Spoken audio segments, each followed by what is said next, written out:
Having taken a DNA test, I found out that my wife is cheating on me with my own brother. So at a family party, I exposed them and humiliated them. Henry Johnson grew up in a chilly, uninviting household. His mother, Barbara, was emotionally distant, while his stepfather, Tim, provided the only warmth in his life. Tim, a kind-hearted trucker, treated Henry as his own son, despite not being his biological father. However, Barbara resented Henry, seeing him as a constant reminder of her past failures. This environment shaped Henry into a man determined to create a family that would never experience the coldness he felt as a child. Despite his mother's emotional distance, Henry found comfort in Tim's guidance. Tim taught him the values of hard work, respect, and love principles that Henry held dear as he grew up. In high school, Henry met Samantha, whom he believed would help him build the loving family he always dreamed of. They married young after Samantha became pregnant with their daughter Rachel. Henry joined the Army and later transitioned into a security career, all to provide the best life for his family. But the foundation of love and trust he worked so hard to build wasn't as strong as he had hoped. Henry never saw himself as extraordinary. His job as a security officer often involved enforcing rules, dealing with unruly individuals, and handling the associated paperwork. Despite the challenges, Henry found satisfaction in his work and took pride in supporting his family. Samantha, a beautiful woman with youthful looks, worked at a local bank and eventually became a bank manager after attending community college. Together, they provided a stable life for their daughter, Rachel.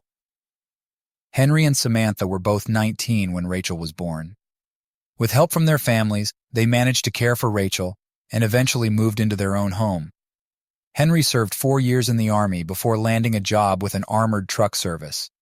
Over time, he worked his way up to become the regional director for a large, well-known security company in the Northeast.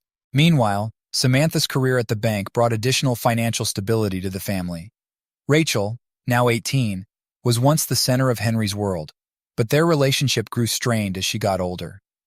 Since turning 13, Rachel had become increasingly rude to Henry, a change that deeply hurt him. He chalked it up to typical teenage rebellion, but it felt different. One incident that stood out was when Rachel was 13 and Henry asked her to go to bed. She responded with a defiant, "Why should I?" Another time, at 15, she publicly embarrassed him by yelling, "The only embarrassing thing is being around you," when he asked her to change a revealing outfit at a neighborhood party. Her Sweet 16 was particularly memorable for Henry. He worked tirelessly, pulling triple shifts and working back-to-back weeks to save up for a down payment on a used 2015 Chevy Malibu for her birthday. Despite all his effort, Rachel's reaction was dismissive. "Gee, thanks I guess, Dad." Henry was hurt by her ingratitude, and though he managed to hold back his anger, the memory lingered. Later, Rachel allowed a boyfriend to drive the car, which ended in a crash that totaled it. Though Henry was relieved she was unharmed, seeing the wrecked car brought him to tears, as all his hard work seemed wasted. Henry often found himself alone in disciplining their daughter, as Samantha never supported him. She would only intervene to excuse Rachel's behavior and criticize Henry. After a long day of work, Henry was heading home, but found some comfort in knowing he had saved up to surprise Samantha with a trip to the Bahamas for their anniversary. They had planned this trip for years, but never found the time. Henry loved his wife deeply and looked forward to surprising her. Driving home in his 2023 Chevrolet Camaro, Henry reminisced about how he, Samantha, and his friend would debate whether Ford or Dodge was better. Despite the challenges, he loved his wife and daughter and cherished his family. As he approached his house, he reflected on the struggles he'd faced, but felt grateful for his family. When he walked in, he saw Rachel coming down the stairs in a revealing outfit. Concerned, he asked, "Where are you going dressed like that?" Rachel, rolling her eyes, replied, "Going to the movies and then a house party in Greenville." "I told you." Henry, ignoring her attitude, responded, "You didn't mention a house party. If you had, I would have said no, and there's no way I'm letting you go out dressed like that. You're grounded." Rachel was outraged. "Grounded for what? My clothes?" Henry calmly explained, "It's not just the clothes. You're grounded because you're failing math despite my warnings and for skipping school to hang out with friends. That's why." Rachel's anger boiled over, and she spat, "You pathetic excuse of a man. Mom and I should have left you years ago." Without thinking, Henry backhanded Rachel, sending her onto the couch, Shocked by his own action, he stared at her with cold intensity. He then spoke firmly. "If you live under my roof, you follow my rules. I won't tolerate disrespect in my home. Do you understand?" Terrified, Rachel nodded. "Yes, sir. Good. You're grounded for 3 weeks. Now go to your room." Afterward, Henry went to the fridge for a beer, bracing himself for the argument he knew would come with Samantha. After finishing his drink, he knocked on Rachel's door. Hearing her small voice, he entered and saw she had been crying. Despite everything, she was still his daughter, and he loved her. "Honey, I'm sorry I slapped you. It shouldn't have happened. But when you called me a loser, something in me snapped. I love you, but I won't be disrespected in my own home. If something is bothering you, we need to talk about it. I'll always love you." Rachel, though still upset, didn't respond. Henry kissed her forehead and left the room. An hour later, Samantha sped into the driveway, furious. The moment she walked in, she demanded, "Who the hell do you think you are, slapping our baby like that, Henry?" Henry remained calm but firm. "Good evening, honey. Welcome home." "How was work today?" I asked, because you skipped greeting me as you often do lately. To answer your question, I'm her father, and while I love our daughter, I won't tolerate disrespect in the home I provide for our family. Samantha's eyes narrowed, irritated by Henry's firm stance. She took a breath and asked, "Rachel called me at work and said you slapped her. Is that true?" Henry read her expression before replying, "Yes, I did. I slapped her hard enough that she landed on the couch. She needed to understand that her behavior is unacceptable."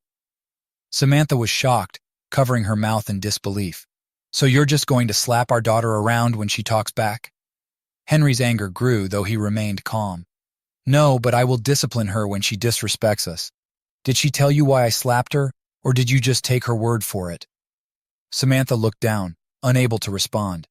Henry continued, "She was dressed inappropriately for a party she never mentioned and has been skipping school all week. Did you know that?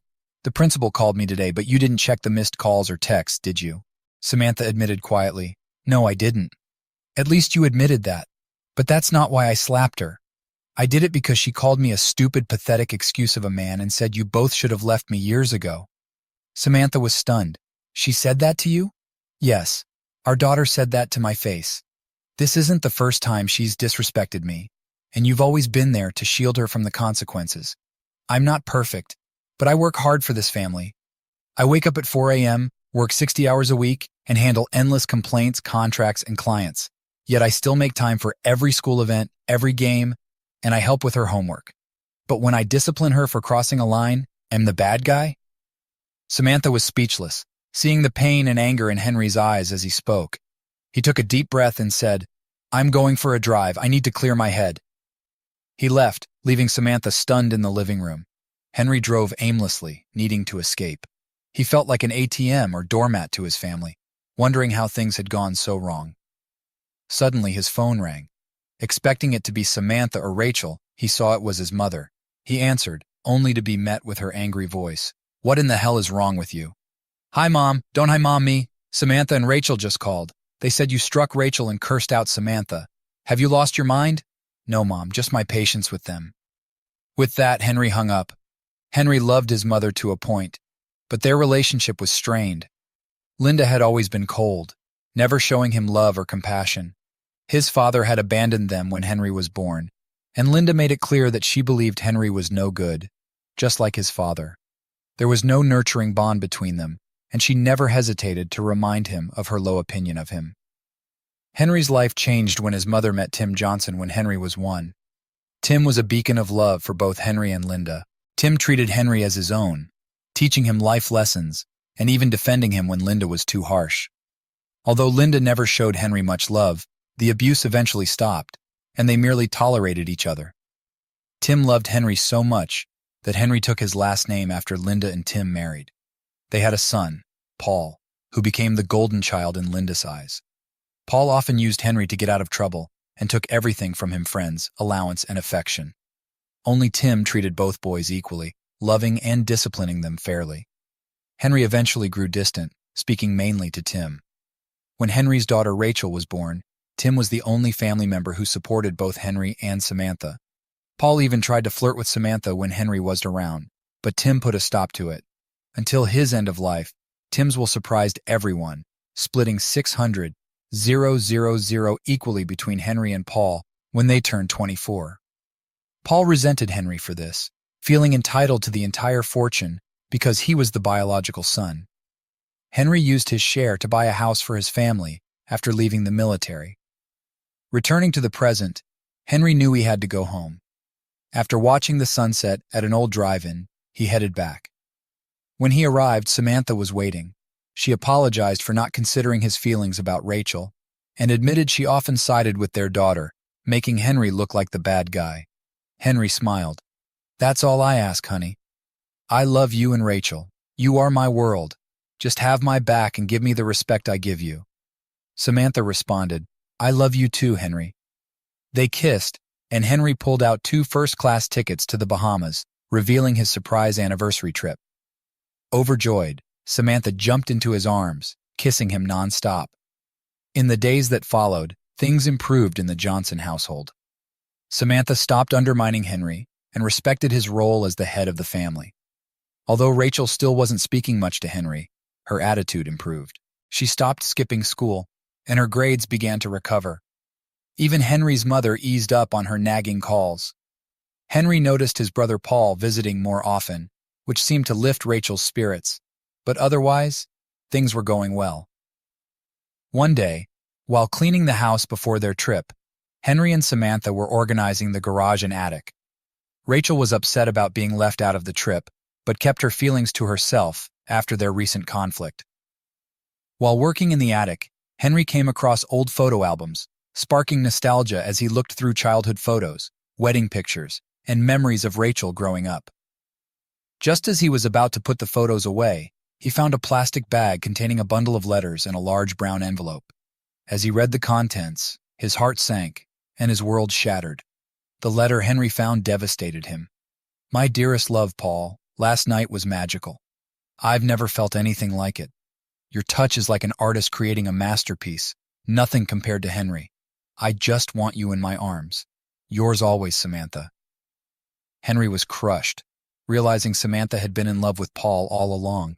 "I've been married to her for over 20 years, and she does this to me?" he whispered as his world crumbled. He found more letters from Paul expressing love for Samantha and hinting at their affair, even mentioning that Rachel had Samantha's eyes. Then Henry discovered a DNA test proving Rachel wasn't his biological daughter. He felt betrayed and numb, wondering if his entire family knew the truth. Henry decided he needed proof. He took a hair sample from Rachel's comb for a DNA test, determined to uncover the full truth. He gathered himself, suppressing his rage, and planned his next steps. When he left the attic, he ran into Samantha, who asked where he was going. Henry controlled his anger and calmly lied, saying he needed supplies for the attic and would pick up dinner. Once out of the house, Henry called Martin Davis, a trusted private investigator who worked for his company. Martin was a former police officer who had left the force after a near-fatal ambush, dedicating his skills to private investigations instead. When Henry arrived at the office, Martin immediately sensed something was wrong. Henry broke down, explaining everything. Martin, who had a personal connection to a similar situation, was furious. He remembered a friend who had discovered his daughter wasn't his and lost everything in the fallout, leading to a tragic courtroom incident. Seeing Henry in such pain brought back those memories, and Martin took the situation personally, determined to help Henry get to the bottom of it. Henry, wiping his tears, stood up. "First, I need to confirm if Rachel is my daughter."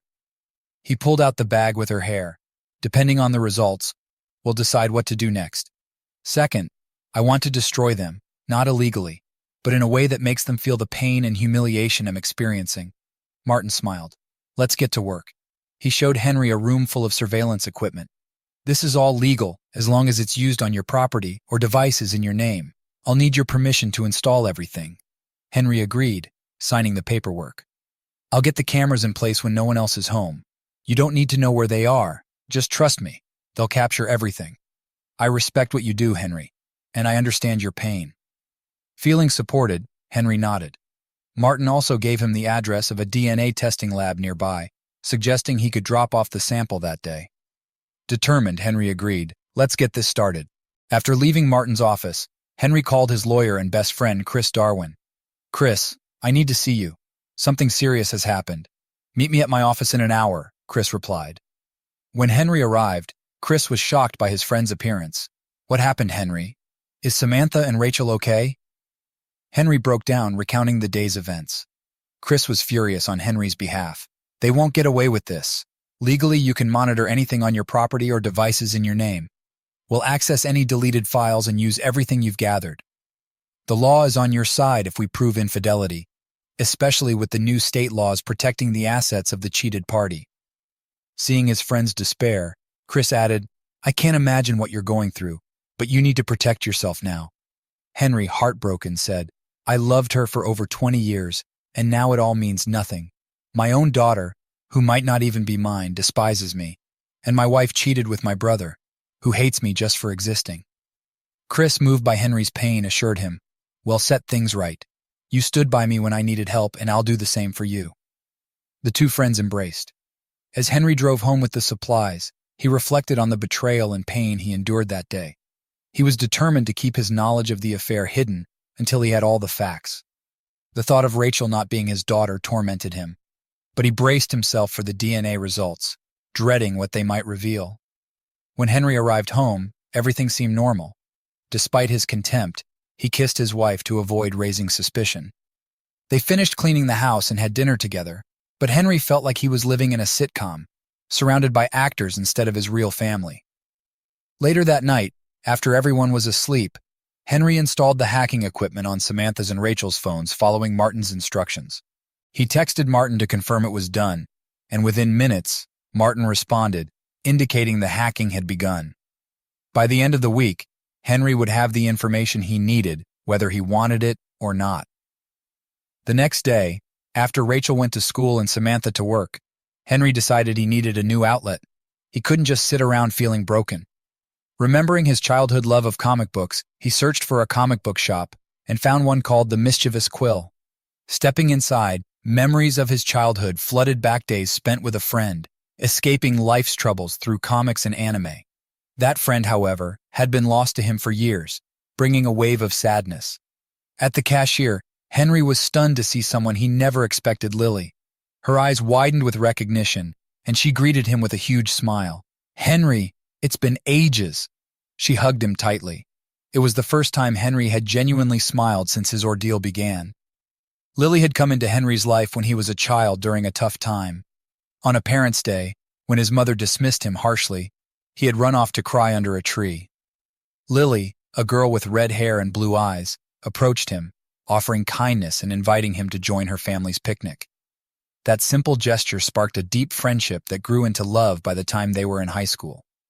However, Henry's brother Paul, who had a history of taking things from Henry, wanted Lily for himself.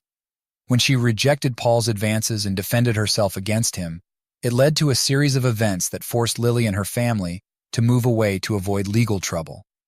Lily had apologized for the chaos, but Henry had reassured her that she had done nothing wrong, blaming himself instead.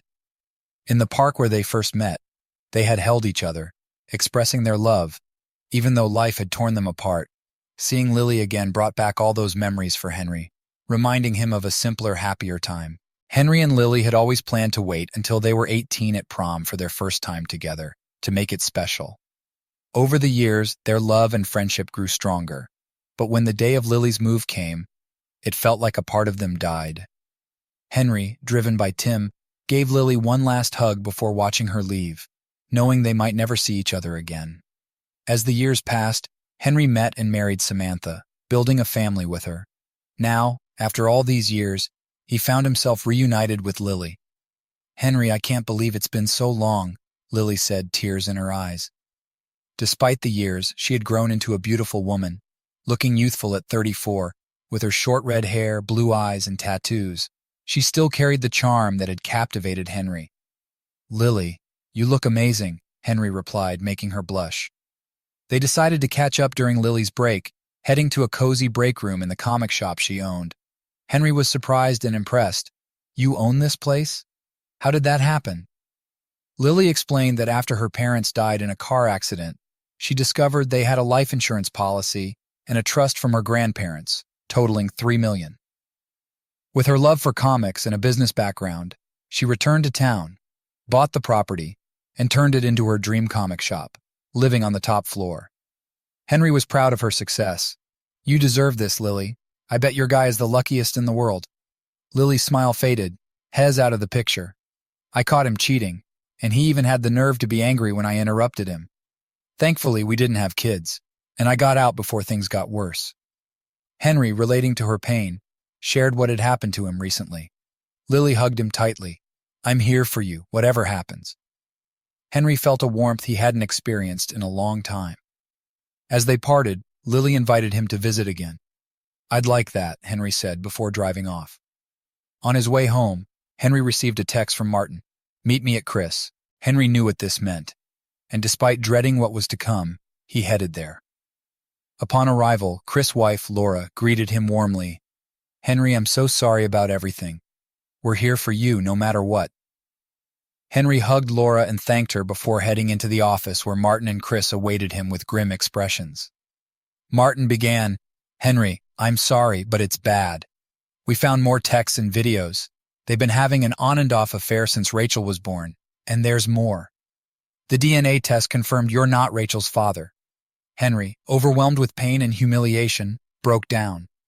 Martin offered him a sip from his flask to steady him, then continued, "We also discovered that your mother and Rachel knew about the affair since Rachel was 13, around the time you noticed a change." Henry's heart broke as he read the document chats between Rachel and his mother expressing their hatred for him, their enjoyment of living off him, and plans to divorce him after Rachel graduated. They even discussed moving Paul into the house Henry paid for, and how his mother wished he had died instead of Tim. In shock, Henry muttered, "How could my own family hate me so much?" Chris and Laura offered comfort, with Laura reminding him, "Family isn't about blood, it's about actions. You saved Chris and me years ago, and you've been our family ever since. We love you, and we'll always be here for you." Henry, resolved, told Chris, "We go scorched earth." Chris nodded. "How do you want the paperwork sent?" Henry decided, "I'll deliver it to Samantha myself. She's expecting a surprise, and she'll get one when she and Rachel come home. I used to love my daughter, but now I can't even stand to hear her name." Chris agreed, asking about Paul. "I want him to get some bad news while he's at work," Henry replied. Chris smiled at the plan. "Consider it done." Henry then added, "I want something special for my mother. I'll deliver the divorce papers myself during Rachel's party in front of everyone. I want them all to see that Paul isn't the golden child they thought he was." Chris, initially surprised, supported the idea. "I'm on board." Henry maintained his composure, planning to keep up appearances until their anniversary trip. He'll confront Samantha then and decide what to do after. Everyone agreed, and Laura reminded him, "We love you and are here for you." On the day of the trip, Henry maintained the facade. The night before, Samantha initiated closeness, and Henry responded with aggression, treating her without affection. Afterward, Samantha, satisfied but shocked, asked, "What's gotten into you?" Henry coldly replied, "Just something I needed to get out of my system." As they prepared to leave, Paul and their mother, Janet, arrived. Paul smirked, making a comment about Rachel that nearly drove Henry to violence, especially when Paul hugged Samantha inappropriately. Henry restrained himself, knowing he needed to keep the element of surprise. He avoided his mother, knowing any interaction might raise suspicion. After loading the Camaro, they headed to the airport. As Henry gazed out at the island below, hearing the captain announce their landing, he thought about how he would confront Samantha and whether she would be honest with him. He planned to maintain the facade of a loving husband until then, hoping she would at least tell him the truth. The resort, called the Hidden Pearl, was stunning, with beautiful views, luxurious amenities, and perfect settings for couples. Knowing this trip marked the end of his marriage, Henry decided to make the most of it. He and Samantha enjoyed their time exploring trails, beaches, and nightclubs. On the second night, Samantha seemed happier than ever, and though Henry didn't love her anymore, he decided to be with her one last time. He used her for his own pleasure, feeling nothing, and resolved that it would be the last time. The next morning, Henry woke up and gently nudged Samantha awake. They cleaned up and went to breakfast. As they ate, Samantha said, "Henry, this trip has been amazing. I love you, and when we get home, things will be different." Henry calmly responded, "Samantha, on that we agree." He then pulled out a bundle from a Ziploc bag and placed it on the table. Samantha's face turned white. "Where did you find these?" "In the attic the day after you said you loved me," Henry replied. Samantha, realizing her nearly 20-year marriage was falling apart, began to cry. I can explain. It was a mistake." Henry laughed bitterly. "A mistake? Forgetting something at home is a mistake. Cheating and having your husband raise another man's child is a choice. At least own up to it." Through her tears, Samantha explained, "It started a year after we began dating. We had an argument and I was upset. Paul came over, comforted me, and we ended up having sex. It was supposed to be just once, but it continued on and off for years. I never meant to hurt you, Henry. I love you." "No, don't say that. You lost the right to use that word with me. Love requires loyalty and respect, which you clearly lack." Samantha cried harder, knowing she deserved his anger. Henry continued, "I saw the DNA test. I know Rachel isn't mine." Samantha gasped, and Henry continued, his voice harsh. "So not only did you betray me with my brother, but you made me raise his child, who treated me like dirt. Who is her father?" Henry already knew the answer, but wanted to see if Samantha had any dignity left to be honest with him. Despite everything, a part of him still loved her. But he couldn't stay in a marriage built on lies. Henry asked, his voice cold and demanding, "What is his name, Samantha?" Samantha hesitated before replying, I can't tell you. I'm sorry." Henry didn't respond, just stared at her with a blank expression. He put money down for their drinks, canceled the meal, and walked away without a word. Samantha ran after him, but he ignored her. Back at the hotel, Henry started packing without speaking to her. Realizing he was done with her, Samantha packed as well. Henry caught an earlier flight, leaving Samantha to arrive home 2 hours later. When Henry got home, he found Paul waiting with a smug grin. Before Paul could speak, Henry confronted him. "I know everything about you and Samantha. Get out of my house before I smash your face into my coffee table." Terrified, Paul left immediately. Henry then moved his belongings from the master bedroom to the basement, which he had previously set up as a guest apartment. Samantha watched, realizing too late that her actions had likely ended their marriage. The next day, Henry met with Martin, Chris, and Laura to discuss the trip and his next steps. He instructed them to prepare everything for Rachel's 18th birthday party at the Grand Eagle Hotel. Martin would serve as Henry's personal security that night. Martin revealed more dirt on Paul, including sexual harassment claims and shady business practices. He assured Henry that the women were ready to testify against Paul. Impressed, Henry suggested a promotion for Martin, which brought some lightness to the meeting. But as Henry left, his resolve hardened. He was done shedding tears, now he had a purpose. Knowing Rachel was out with his mother and Paul, Henry waited for their return, sitting in the living room with a glass of brandy. When Rachel arrived, she sneered, "Finally, I can leave that loser in this dump." Samantha tried to correct her. "That loser loves you and raised you. Show sure." Here's the continuation. "Show some respect," Samantha tried to correct Rachel. Rachel rolled her eyes and replied, "Oh, please. You've been with my real dad since I was born. It's too late for respect. That loser kept me from Ronnie, and I hate him for it." From the shadows, Henry spoke up. "Rachel, why don't you tell me how you really feel?" Both women froze in terror as they realized Henry had overheard everything. "Henry, it's not what you think," Samantha tried to explain. "She just misspoke." "No, she said exactly what she meant," Henry replied, stepping closer. The women huddled together as he continued. "I know everything, Samantha. I know Rachel isn't my daughter, but Paul's. I know my mother knew about the affair since Rachel was 13. You told Rachel I was having an affair and that Paul was comforting you, all to cover up your own shame." Henry turned to Rachel. "I don't know what I did to make you hate me, Rachel.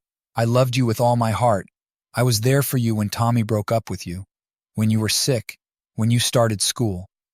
I promised to protect you and show you love, unlike what I experienced from my mother." Rachel began to cry as Henry continued. "When you were in that car accident, all I cared about was getting to you, hoping you weren't hurt." Henry then looked at Samantha and asked coldly, "Did you and Paul laugh every time you took him to our bed?" Samantha went pale. Before she could respond, Henry added, "I have video evidence." He turned on the TV to show footage of Samantha and Paul together in their marital bed. "You spied on me?" Samantha asked, irritated. "Are you seriously upset that I recorded you cheating in our bed?" Henry shot back.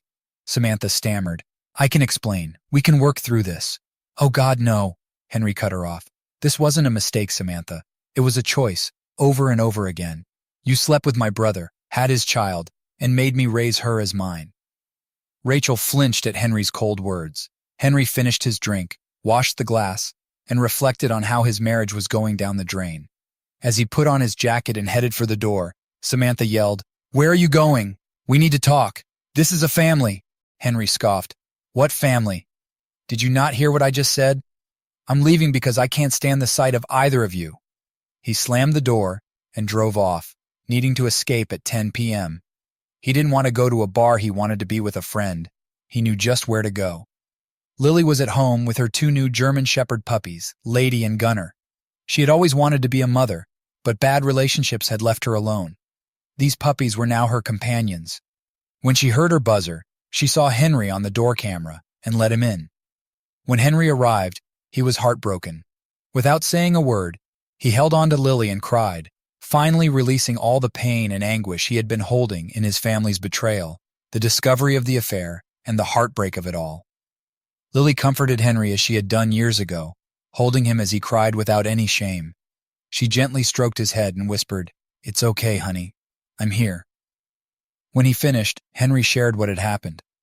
"I feel like a joke, like I've been hit by a car and everyone is laughing, especially the people who were supposed to be my family." Lily, having been through her own heartbreak, understood his pain. "Look at me, Henry," she said softly. Henry looked up, tears in his eyes. "No matter what, I'm here for you, just like before." Henry managed to smile. "Good seeing you again, partner." Lily smiled back. "Yeah, it is, partner. I have a guest room ready for you. You should get some rest. I doubt your wife will mind given the situation." Sarcastic but genuine, Henry chuckled. "No, she won't." Before heading to bed, Henry hugged Lily. "Thank you, Lily, for everything." Lily smiled and kissed his cheek. "You do the same for me." "Good night, Henry." "Good night, Lily," Henry replied as they both went to their rooms, old feelings starting to resurface. The next morning, Henry woke to the smell of bacon and eggs. Entering the living room, he saw Lily cooking, her two puppies by her side. "Good morning, handsome. Hope you don't mind Spam, onions, and cheese in your eggs." "Got bacon and toast, too," she said warmly. "Sounds perfect." "They say hunger is the best spice," Henry replied, grateful his old girlfriend still knew her way around the kitchen. Lily playfully tossed a dish rag at him. "Doubting my skills, sir?" "Not at all, madam," Henry responded, both of them laughing as they enjoyed breakfast. Lily asked, "What are you going to do now?" Henry thought for a moment.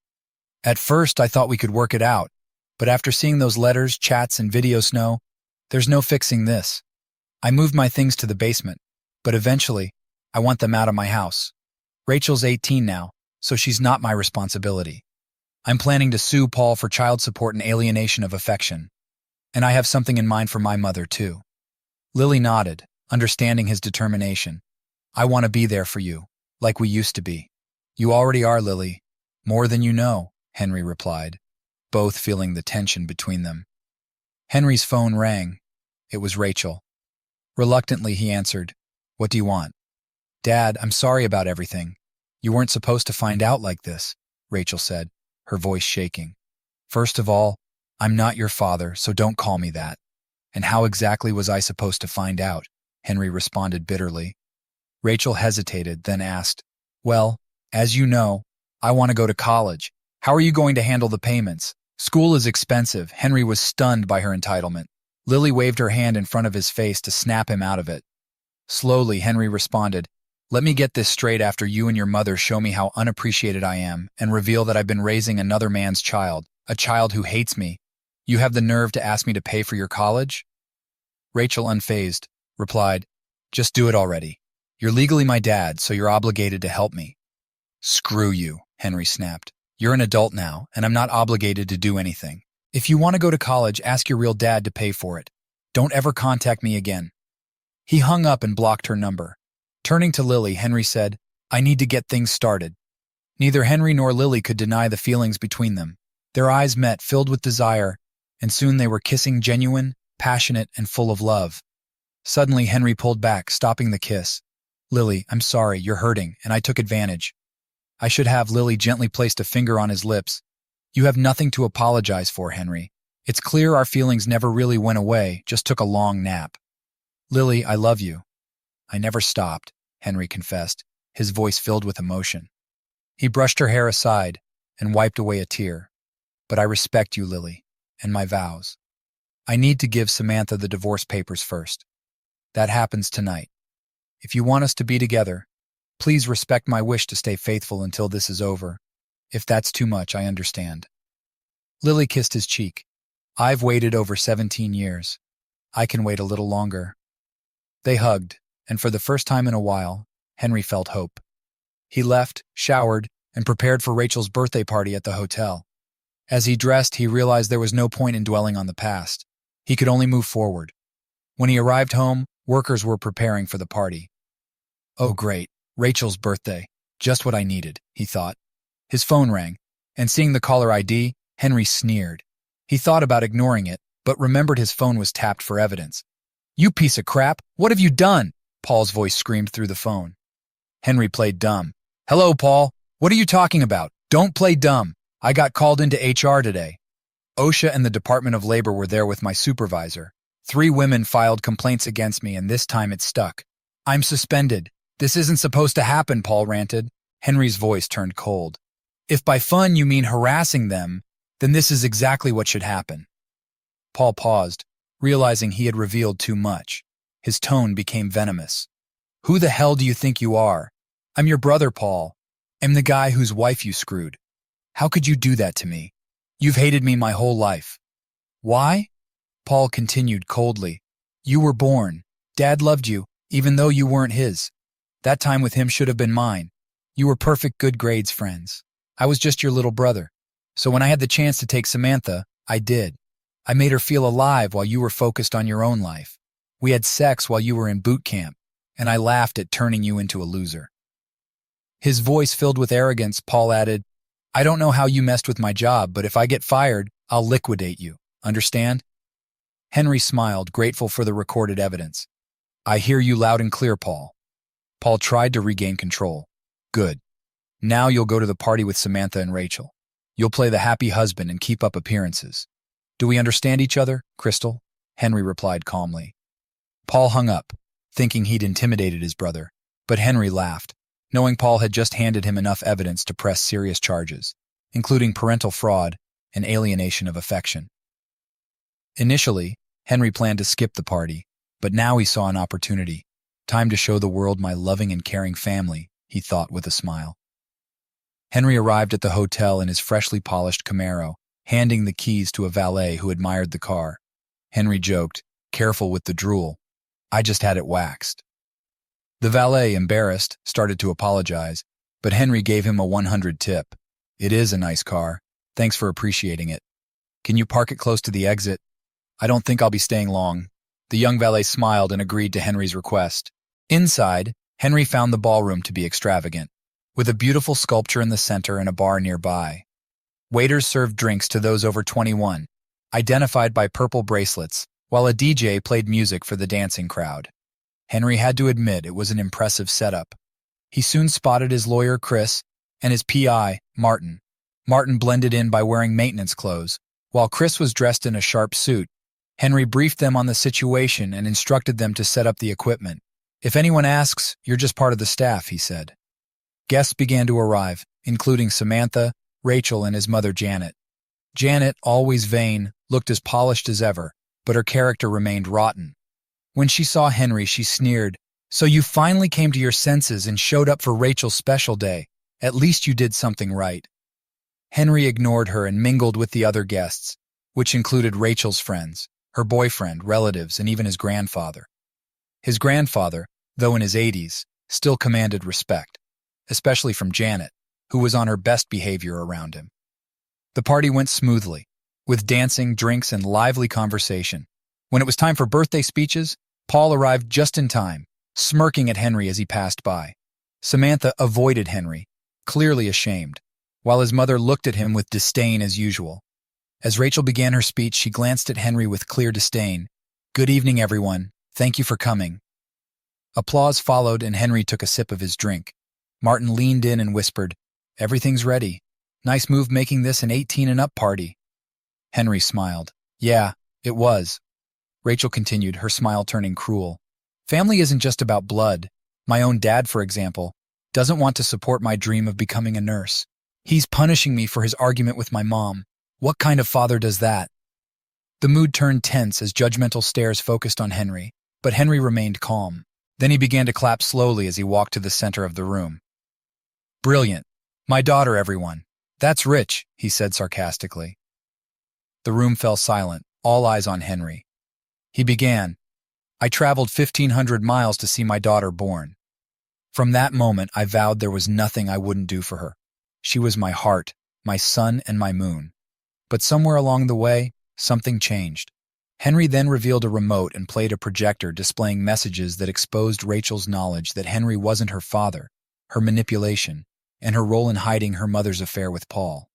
The screen showed how she called Paul daddy and mocked Henry behind his back. Rachel was horrified. And now, Henry continued, let's talk about my wife. I loved her since high school, gave her everything. But while I was serving our country, she was having an affair with my brother. Henry played a video showing his wife and brother having sex in their marital bed, with his brother mocking him during the act. He also displayed chat logs and videos revealing their plans to drain his funds and kick him out of his own home through divorce. They openly professed their love for each other, treating Henry as a mere inconvenience. Samantha screamed in shock and shame when she saw the evidence. Henry walked over to her and handed her a vanilla envelope. I want a divorce, Samantha, he said coldly. I sold the house too. It's in my name, and since we're in an at-fault state, you have no say. The locks have been changed, and you have until the end of the week to collect your things. I'm being more generous than you deserve. You can keep your $401k, and we split the marital assets. I sold the house for $2,000, so you have some money for groceries and gas. I want nothing to do with a place filled with lies, and I want nothing to do with you. What you did was selfish and cruel. You let my brother screw you and had me raise his daughter, who took joy in being cruel to me. Henry's voice hardened. If you fight me, I'll destroy you with the evidence I've shown and more that I haven't. You'll lose everything, and Paul will have to sell you off to make rent. Maybe your daughter can wash dishes while you sell yourself to get by. You promiscuous Samantha fled the ballroom in embarrassment, with her daughter following. Henry continued to address the stunned crowd. Now let's talk about my blood-related family, he said. Rachel was right. Blood doesn't make you family. Meet my brother, Paul. Besides being a wife-stealing dirtbag, let's start from the beginning. I'm a year older than Paul. I was raised by a man named Tim Johnson, Henry said, as photos of Tim filled the screen. He's the only one in my family who truly loved me. My biological father left before I was born. Tim raised me as his own, and I'm who I am today because of him. Then Paul was born. I don't know why he hated me so much, or why he betrayed me by having me raise his child, but I'll let him explain. Henry then played the recording of his earlier conversation with Paul, revealing Paul's jealousy, his wish for Henry's death, and his belief that Henry had no right to their father's love or money. Paul even threatened to eliminate Henry. Henry turned to his brother. You don't need to worry about being my brother anymore because as far as I'm concerned, you were dead to me the moment I found out you were screwing my wife. Paul lunged at Henry, but Henry ducked and knocked him with a strong punch to the ribs, causing Paul to collapse. Martin, acting as security, quickly handcuffed Paul. You're being detained until the police arrive, for both your safety and mine, Martin said. Paul groaned in pain, struggling to stay conscious. Henry handed him an envelope. You've been served, prick. Paul glared at Henry with pure hatred as Henry walked back to the center of the room. He then turned his attention to his mother. And now my mother. Let's just call her Janet because boy does she hate me. She knew about the affair and was perfectly fine with me being betrayed by her favored son. He displayed images of Janet's chats and videos openly supporting Paul and Samantha's affair, along with conversations where she and Rachel criticized Henry. The crowd's disdain for the family grew even stronger, but Henry wasn't done. He pulled out a brown leather diary, and Janet's face went pale. Mom kept a diary since I was born. According to her, my father was a selfish dirtbag who ran when he found out she was pregnant. But that's not entirely true, Henry continued. I did some digging and found out my real father was Alex Thompson. Alex and Janet met in high school, and during their senior year, Janet decided she wanted kids. Alex, however, made it clear he wasn't ready and always insisted on using protection, even asking Janet to be on the pill. But Janet lied, telling Alex she was on the pill because he trusted her. They were planning to get married until she got pregnant. Janet was thrilled, thinking she'd finally have her happy family. But Alex's powerful parents didn't like the idea of their son being trapped. They hired top lawyers to tell her she could keep the baby, but she'd be raising it alone. Henry paused, observing the crowd's reaction, then continued. Alex signed away his parental rights, shattering Janet's dream of a perfect family. From that moment, she truly hated me, even before I was born. She wanted to get rid of me, but my wealthy grandfather stepped in and threatened to disinherit her. So she had me, though she didn't even want to hold me after I was born. And here's the kicker, Henry continued, his voice steady despite the tension in the room. Janet had a neighborhood friend who would visit when Dad wasn't home. Yes, she cheated on him. The room grew silent as Henry spoke. He continued, "One day, I saw her friendlets call him Rusty. Rusty liked hanging out with me, particularly when Mom or Dad wasn't in the room. One day, Rusty came into my room when I was asleep. Anyway, I woke up to see Rusty with his hand touching me in ways no child should be touched. The crowd gasped in horror, but Henry remained composed, his voice unwavering. When I told my mom about it, she slapped me and threatened to send me away where no one, not even Tim, could find me. She accused me of lying. I always thought mothers were supposed to protect their kids, but I got the opposite." People in the audience began to cry, some wiping away tears as they listened to Henry's harrowing account. He shed a few tears himself, but his voice remained steady. "Now you're probably wondering why you should believe me. Watch the screen." The screen behind him lit up with videos and recordings backing up Henry's story. There were his father's accounts, Janet's own words expressing her regret and hatred, and diary pages confirming everything. The crowd grew somber, with many crying for what Henry had endured, while others looked on with disdain for his family. Henry approached his mother, who now looked completely shattered. "I had no choice in being born, and the only real family I had wasn't even related by blood. But I want you out of my life for good. No more calls, no more texts. And when you take your last breath, I want you to know you'll die alone. If you weren't so full of hate, you could have been surrounded by love and people who cared. But now, the only ones around will be those waiting to take your body away." Janet was speechless, her face pale and her eyes wide with disbelief. Henry placed the microphone back on its stand and addressed the crowd one last time. "Thanks for coming, everyone. Have a good night." As the police arrived to take Paul away, Henry turned to Samantha and Rachel, who stood together, frozen in shock. "We have nothing left to discuss. We are no longer family in any sense of the word. If you have any questions, talk to my lawyer. I want you both out of my house and take that mother-in-law of yours with you." Janet, regaining a fraction of her composure, tried to insult him. "You sorry excuse for a man. The moment you walk out of here, you're no son of mine." Henry looked at her with a cold expression and said, "I gladly take that role." He then turned and flipped her off, walking away with a sense of finality. As he left the ballroom, Henry thanked Martin with a hug and handshake. "Thanks for everything." Martin smiled. "If I could get some PTO out of this, I'd appreciate it." Henry grinned. "Consider your 2 weeks vacation approved. Just let us know when you want to use it." Martin nodded, then asked, "Are you going to be all right? Something tells me you don't want to be around here. Do you have somewhere to go?" Henry nodded.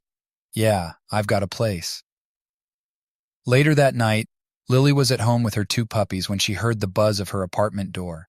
Seeing it was Henry, she let him in without a word. They embraced and kissed with a passion they hadn't felt in years.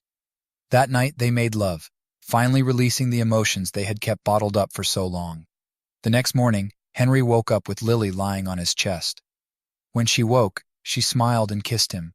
"Good morning, sleepyhead." "Good morning, beautiful," Henry replied as she lay on his chest. Lily asked, "How did last night go?" Henry sighed. It felt like watching a beautiful lie die, but for once, the truth is actually better than the lie could ever be. Lily kissed him gently. "I love you, Henry. I never want to lose you again." "I'll fight to keep that from happening," Henry said, holding her close. But then he added, "I have a bit of a problem." Lily looked concerned. What is it? Henry sighed. I sold my house and found myself homeless. Could I stay here for a while? It won't be long, I promise. I just need to… Before he could finish, Lily kissed him repeatedly. Stay as long as you want. You don't even have to ask. They laughed together, their passion for each other growing as they spent the day in each other's company. Over the next week, Henry started his new life. He moved his belongings from the house, leaving Samantha's and Rachel's things in a storage container in front of the house. One day, on his way back to Lily's from work, Henry got a call from Chris. Henry, it's Samantha. She says she'll sign whatever you want, no questions asked, but she insists on speaking to you first. Henry thought it over. He didn't really need Samantha's cooperation. He could crush her in the divorce and his threats weren't empty. But he realized he just wanted her out of his life completely. He wanted to start fresh with Lily, the love he thought he'd lost long ago. Still in his 30s, he wanted to spend his time with someone who loved and respected him, and he wanted to do it right. Okay, Chris, let me know when and where to meet her. The next day, Henry met with Chris in his office. Samantha and her lawyer were ready to sign the papers. Despite her lawyer's objections, Samantha agreed to sign if she could speak to Henry first. Once the lawyers left the room, Samantha broke the silence after 2 minutes. I know it doesn't mean much now, but I'm truly sorry. You may not believe it, and I don't blame you, but I do love you. I can't justify what I did to you or how I let Rachel treat you. Henry looked at her. Was it something I did or didn't do? Samantha almost shouted, No, God, no, Henry, this is all on me. She then called the lawyers back in and signed the papers, tears in her eyes. She told Henry that Rachel would stay with her and apologized one last time before walking out of his life for good. 3 months later, Henry received a call from an unknown number. It was a lawyer asking to meet. They met at Chris' office. Hello, Mr. Johnson. Thank you for meeting with me. I'm here to inform you that your grandfather, Michael Richards, has disinherited your mother based on the events of that night. He instructed me to deliver this message, as he is unable to speak due to his condition. The lawyer paused, then read from a letter. My dear grandson, I'm so sorry I didn't protect you from what you went through. I was angry with your mother, but I had no idea you suffered so much. She kept me from you, and that stopped us from building a stronger bond. I'm leaving you my trust of $500 million. Use it wisely to build rather than destroy. Your mother was once entitled to it, but given recent events, I'm giving you her share as well. I wish we could have gone fishing one last time. Those moments were some of the best of my life, and I thank you for them. I was proud of you the day you wore the same uniform as I did, and the day you provided for what you believed was your family. May this gift help you start a new chapter with a real family. I love you, Henry Johnson, and I'm proud of the man you've become. Sincerely, your old man. Henry shed tears, not because of the money, but because someone other than team of blood relative truly loved him. He had thought his grandfather stopped seeing him because he didn't care, but it was his mother who had kept them apart. He shared the news with Lily, who was happy for him, but then she surprised him. We're getting you a prenup as soon as possible, she said. If we get married, Henry was about to respond, but she held up her hand. Henry, I love you, and I know you love me, but you deserve someone trustworthy and loyal. Let me do this to show you I'm in love with my soulmate, not his wallet. Henry smiled. Okay, beautiful, but I picked the dinner on our honeymoon.